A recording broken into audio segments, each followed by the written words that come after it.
নমস্কার বন্ধুরা। আজ আমাদের আলোচনার শীর্ষক দেবী সরস্বতীর সঙ্গে ব্রহ্মা বা বিষ্ণুর কোনো সম্পর্ক নেই।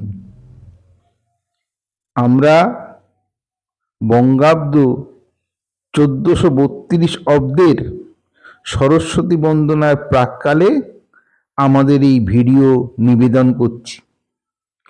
এটি ইংরেজির 2026 খ্রিস্টাব্দ। এই সরস্বতী বন্দনার প্রাক্কালে বলেই দেবী সরস্বতীকে নিয়ে আমাদের এই নিবেদন। সরস্বতী মহাভাগে বিদ্যে কমললোচনে বিশ্বরূপে বিশালাক্ষী বিদ্যাং দেহি নমস্তুতে। সরস্বতীর প্রতি আমাদের এই বন্দনা, এই নিবেদন। আমরা যদি দেবী সরস্বতীর বন্দনা এবং পূজা অর্চনা নিয়ে ইতিহাসের দিকে ফিরে তাকাই, তাহলে আমরা দেখতে পাই দেবী সরস্বতীর বন্দনা বেদের চাইতেও প্রাচীন, অর্থাৎ বৈদিক পূর্বযুগ থেকে তিনি আছেন। ইদানিং গবেষণাতে দেখা গেছে যে সিন্ধু সভ্যতার যুগেও দেবী পুজো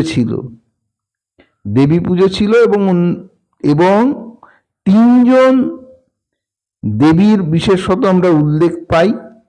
একজন হচ্ছেন দেবী উষা, আরেকজন দেবী নিশা, অন্যজন হচ্ছেন দেবী সরস্বতী। এখন এই যে দেবী উষা, তার যে বর্ণনা, তার যে রূপ, তা বর্তমানে দেবী দুর্গার সঙ্গেই সামঞ্জস্যপূর্ণ। অর্থাৎ দেবী উষার পুজো এখনো প্রচলিত, কিন্তু নামটি পাল্টে গিয়ে হয়ে গেছে দুর্গা। পক্ষান্তরে দেবী নিশার পুজোও প্রচলিত, কিন্তু তার নামটিও পাল্টে গিয়ে এখন কালী বা কালিকা নামে তিনি পূজিতা হন। পক্ষান্তরে দেবী সরস্বতী কিন্তু সেই প্রাচীন কাল থেকে আজও বিরাজমান, আজও বর্তমান। আজও বিভিন্ন বিদ্যালয় এবং মহাবিদ্যালয়, বিশ্ববিদ্যালয় তিনি পূজিতা।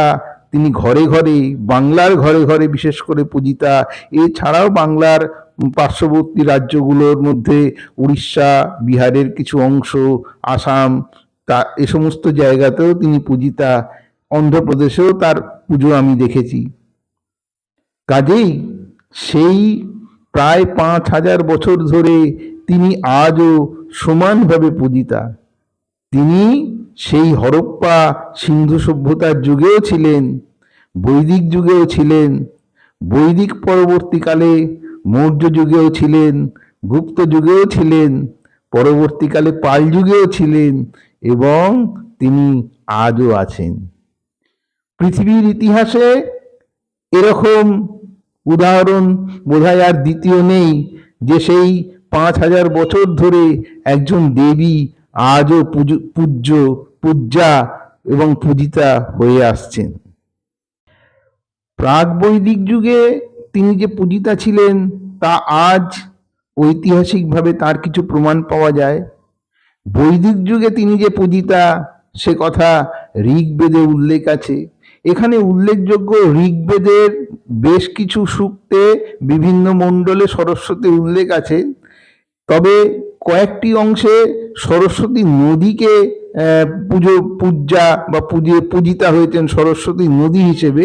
আবার প্রথম মণ্ডলে তিনি পূজিতা হয়েছেন সরস্বতী রূপে, বিদ্যার দেবী রূপে, এবং সেই সরস্বতী সূক্ত লেখা হয়েছে গায়ত্রী ছন্দে। আর ওই যে বললাম, তার পরবর্তীকালেও তিনি পূজিতা হয়েছেন। এটা ধারাবাহিকতা। এইবার এহেন দেবী সরস্বতীর সঙ্গে কখনো কখনো দেখা যায় ব্রহ্মা বা বিষ্ণুর নাম জড়ানো হয়েছে, তাদের সঙ্গে সম্পর্ক স্থাপনের কথা বলা হয়েছে। এখানে প্রণিধানযোগ্য যে প্রাক বৈদিক যুগে কেন, বৈদিক যুগেও ব্রহ্মা বা বিষ্ণুর সে অর্থে কোনো অস্তিত্ব ছিল না। ব্রহ্মার অস্তিত্ব ঠিকভাবে শুরু হয়েছে খ্রিস্টীয় তৃতীয় এবং চতুর্থ শতক থেকে, যেটা ওই চলেছে প্রায় পঞ্চদশ শতক অবধি, এবং এই হাজার শতকে অর্থাৎ মানে খ্রিস্টীয় হাজার অব্দে নাগাদ তার একটা উচ্চ শিখর আমরা দেখতে পাই। কিন্তু প্রাচীন যুগে তার ব্রহ্মার কোনো অস্তিত্ব ছিল না। আর আজও ব্রহ্মা প্রায় অপ্রাসঙ্গিক হয়ে গেছেন দেবতা হিসেবে।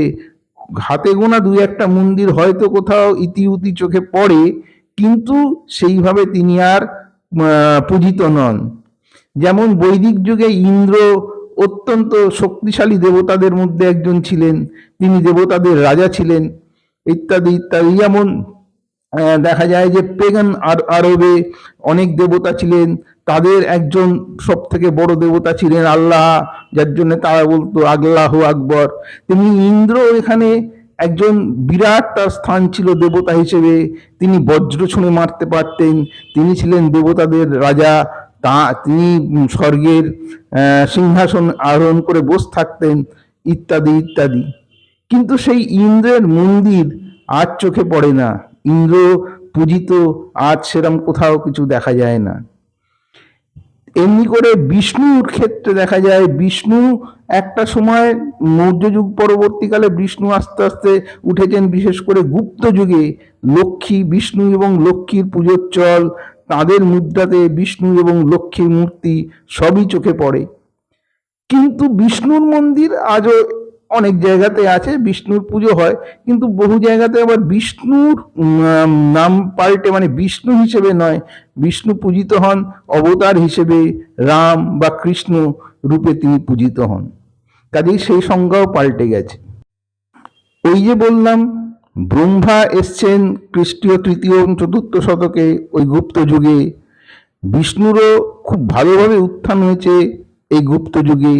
এই সময় অবধিও কিন্তু সরস্বতীর সঙ্গে তাদের যে কোনো সম্পর্ক আছে সেটা জানা যায় না।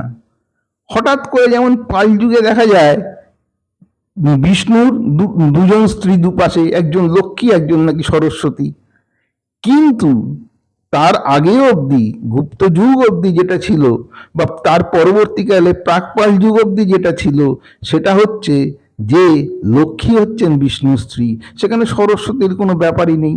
আর প্রাচীনকালের সরস্বতী না, তার কোনো সম্পর্কের কথা কোথাও কোনো রকম উল্লেখ নেই, তার সঙ্গে কারোর কোনো সম্পর্ক আছে। কারণ ব্রহ্মা বা বিষ্ণু দেব হিসেবে তারা তো অনেক নবীন, তারা তো অন্তত 3-3.5 বছর পরে এসছে, কোত্থেকে সেই সম্পর্ক থাকবে? কাজেই সেই সম্পর্ক কোনো কালেই ছিল না। এটা নিতান্ত নবীন অর্বাচীন কিছু লোকের কীর্তি, যে বিষ্ণু এবং ব্রহ্মার সঙ্গে তার নাম জুড়ে দেওয়া। এবং সম্ভবত যখন ভারতে ব্যাপক হারে পুরুষতান্ত্রিক সমাজ শুরু হয়, যেখানে পুরুষদের আধিপত্য শুরু হয়, সেইখানে সরস্বতীকে জ্ঞানের দেবী, বাগদেবী ইত্যাদি সেই মহিমান্বিত করতে হয়তো পুরুষদের, সেই যুগের পুরুষদের প্রাণে বেঁধেছিল। তাই জন্য হঠাৎ করে কখনো কোথাও ব্রহ্মার সঙ্গে তার নাম জুড়ে দেওয়া হয়েছে, কখনো কোথাও বিষ্ণুর সঙ্গে তার নাম জুড়ে দেওয়া হয়েছে। কিন্তু আদতে এইরকম কোনো ব্যাপারই কিছু নেই। ব্রহ্মা বা বিষ্ণুর সঙ্গে সরস্বতীর কোনো সম্পর্ক নেই। সরস্বতী সেই প্রাচীন 5000 বছর ধরে আজও সমানভাবে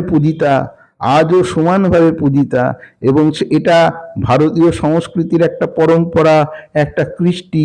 যারা এই সংস্কৃতি এবং কৃষ্টিতে বিশ্বাস করেন, তাদের দায়িত্ব এই সংস্কৃতিকে টিকিয়ে রাখা। এখানে আরো উল্লেখযোগ্য, আমরা সরস্বতী বন্দনা বৌদ্ধ ধর্মের মধ্যেও পাই। বাগেশ্বরী দেবী হিসেবে তিনি পূজিতা। আবার জৈন ধর্মেও সরস্বতী পুজোর উল্লেখ আছে। অর্থাৎ সরস্বতী সর্বত্র পূজিতা, বহুকাল ধরে পূজিতা। তার সঙ্গে অন্য কোনো দেবের কোনো রকম সম্পর্ক প্রাচীন ভারতে কোথাও প্রতিষ্ঠিত নয়। এবং একদম হাল আমলে হয়তো 500 কি 1000 বছরের মধ্যে ওই যে বললাম কিছু অর্বাচীন তার সেই দেবীর সঙ্গে কিছু অপেক্ষাকৃত নবীন দেবের নাম জুড়ে দিয়েছেন।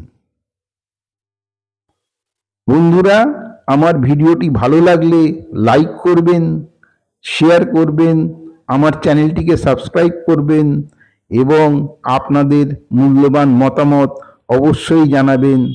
এবং সরস্বতীর কাছে আমরা বিদ্যা, জ্ঞান এ সমস্ত প্রার্থনা করে আমার ভিডিও এখানেই শেষ করলাম। আপনারা ভালো থাকবেন।